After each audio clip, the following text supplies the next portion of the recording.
ODM leader Raila Odinga says his March 9 handshake with President Uhuru Kenyatta is alive and well.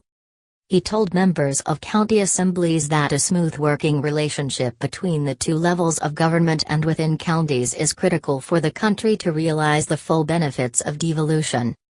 The initiative is alive and running. Your views and actions will be critical to the realization of the objectives of the initiative, especially with regard to strengthening devolution, Mr. Odinga said. Corruption. In a speech read on his behalf by Kisii Senator Sam Ongeri at the 3rd Annual Legislative Summit in Mombasa on Thursday, Mr. Odinga said he and President Kenyatta had identified the fight against corruption and strengthening devolution as key to ensuring the success of the Building Bridges initiative.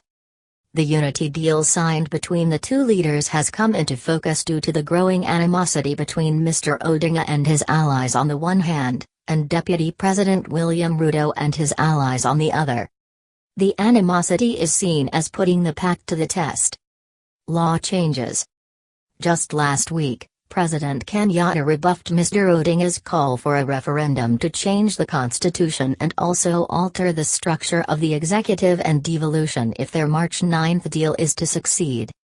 On Thursday, Mr. Odinga told the MCAs that their main role is making laws and oversight, and warned them against taking part in implementing policies, or procuring goods and services.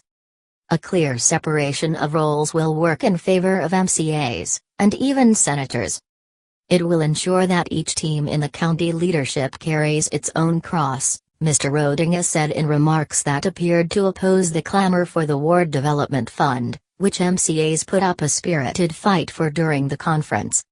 It is a fact that lack of clarity in the roles of MCAs and county executives has seen MCAs and senators blamed for failures that should be blamed squarely on county executives. Equally, members of the county executive have been blamed for failures of the county assemblies, he said. Accountability. Mr. Odinga added that a clear separation of roles will exonerate elected leaders from blame for failures they are not responsible for and urged the MCAs and senators to avoid situations where their interests conflict. You are the leaders on the ground. You live there. You work there. You have no reason not to provide strong and clear leadership that makes your communities pursue a common agenda, he said. Senate Speaker Kenneth Lusaka reminded the MCAs and senators of their constitutional and larger leadership obligation to serve Kenyans by ensuring that the laws they make have an impact on development. Our deliberations have re-emphasized the central role of the county assemblies in delivering the Big Four agenda. Let us take our oversight, legislative and representative roles seriously, he said.